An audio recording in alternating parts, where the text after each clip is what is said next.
Hello everyone, and again welcome to our videos, and as I indicated and promised, we try to keep you updated on a regular basis what's going on in the COVID-19 issue and crisis. But let me start off, of course, by expressing my gratitude to everyone that kept distancing and isolation during Easter celebrations. And for those of you that participated in the religious aspect of it, the churches were definitely out in new technology, making sure people can go onto the screens and pray along with the whether it's a church, Catholic church, both French or in English. So I want to thank all those families that, in fact, I got some sentiments back that participated on those services. But I know that many families did their part at home. I know it was completely different. I know that it was hard, probably a lot of sadness in many eyes and many hearts. But at the same time, I'm sure there was a lot of laughter and joy. I know in our home, actually, we cooked, Gloria and they did a cooking, of course. I participated in any possible way they wanted me. But we actually served over 25 people. It was like a drive-thru at my house. Everybody is coming to their vehicles and parking in front, and we delivered the food to their vehicles so they could take it home and eat. So it was not family and friends, of course, that we invited. And traditionally, we'd have it outside the house or in the kitchen or somewhere in our home. And of course, that was gone. And traditionally, I'd be in Duck Bay, actually, where we always enjoyed Easter with my mom. And so again, I want to thank all of those. I'm sure you hid Easter eggs and made it fun for the children at the same time in a limited space and environment that you have. But I want to thank everybody that kept their word, that distancing and at the same time, isolation is important. And I know that our Dr. Rosen, for example, echoed again, have families stay home, don't go out. And I know that many of you followed that rule. And I want to, again, extend my appreciation. But there has been a rise. This is now Tuesday, but on yesterday and Monday, it went to 246. I don't know what today will be. I haven't got the numbers yet. But it did rise by 4. And again, it's still a trending. It's a very gentle trending, but it's still moving up.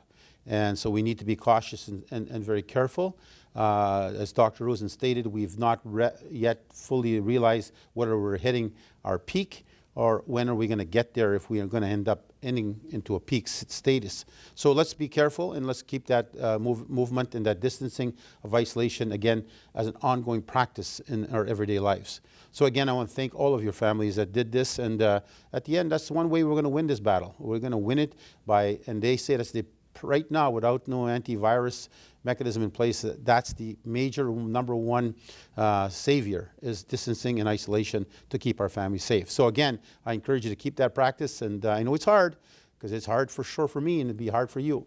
So, and I'm a huggy guy. I'm a guy that likes to hug and shake hands and kiss our elders and all of those things. All that I have to set aside. But sooner or later, that day will come when we can go back to our traditional ways. But in the meantime, keep isolation. If you look at children and the aspect of children, this particular video here is something that has brought some serious matters into attention outside of COVID. In fact, we find it quite appalling that this is happening right now because and during COVID. The Premier of Manitoba and the Conservative Party of Manitoba are working on, of course, as you all know, the budget came down. But in that budget, there was specific, like we call it, omnibus bill, where there's a bunch of things hidden inside there that they've committed themselves on and are going to move on. One of them is Bill C-34. It's called the BITSA bill. And in that, why that bill is so important to our families and our citizens out there and to our province is that if they pass this bill, in which they plan to do, they might even do it this Wednesday, which they were supposed to wait till the fall, according to the opposition party. But if they're doing to try to move it now, what they're attempting to do, and let me explain BITSA to you. BITSA bill actually is when child welfare for the last 10 years has been actually applying for child allowance money that is scheduled for children in Canada, and no different than Métis children, First Nation children, etc., off reserve. They've been entitled as a child welfare agencies to be applying for those children's benefit because they're acting as parents on behalf of those children. What the province has been doing, even during Sellinger's era when he was premier, they were clawing back against the Métis Child and Family Services agencies and the First Nation agencies. They were taking that money back that should have been set aside for those children, which was promised by Canada to those children. But what the province did during the NDP era is they were actually clawing back that money and making the children pay for their own protection and service and care while in child and family service, which is absolutely not supposed to be happening. Nowhere, only one other province in this country, I think, was doing that. But what's more upsetting for me, during the opposition time, when the Premier Pallister was opposition, he was ridiculing the NDP, saying you're stealing from children, you're robbing those children, you're taking away from children, you should be ashamed of yourself. And let me tell you what he's doing. He's actually now supporting it. He's actually putting legislation in place, which he wants to pass. If he does get it passed, he's actually stealing from the children and the unborn yet children that will be facing this crisis if they ever become apprehended by child welfare agencies. What he's actually doing is there's a lawsuit potentially of $250 million to $300 million against the province of Manitoba for all the clawbacks and all the thievery that took place against these children. So what he's doing now in Bill 34 is passing legislation that you cannot sue him. You cannot take the government to court for all their wrongs. All the things they did wrong, all the money they took away from these children, all the robbery and thievery that took place against these children, you cannot sue them. That's what Bill C-34 is about. Understand the opposition parties are going to do everything in their power to stop it, and let this province first have a debate on it, because he's going to stop us from taking this matter to court where justice could be found for these children. And I think this is appalling to me during COVID that they be taking advantage of the COVID crisis and using it as an opportunity to sneak in a bill. And then later play probably that they didn't know much about it, or it was unfortunately it was part of the budget and they had to get it through for the rest of the COVID crisis, which is absolutely not true. They could remove that section and have a debate on it in the ledge, and at the same time let us as leaders have a debate with them on this issue. They are trying to steal from the children. They stole their lives. Now they're trying to steal their money and steal their future. So we need to do our darnest to protect it. The Grand Chiefs and I have been working on this file, and we will take whatever action politically and legal we have to protect these children. So I thought I'd share it with you. I didn't want to, but given the fact he's recalled the Legislative Assembly on Wednesday, he might try to move that bill then, is what I'm being told now.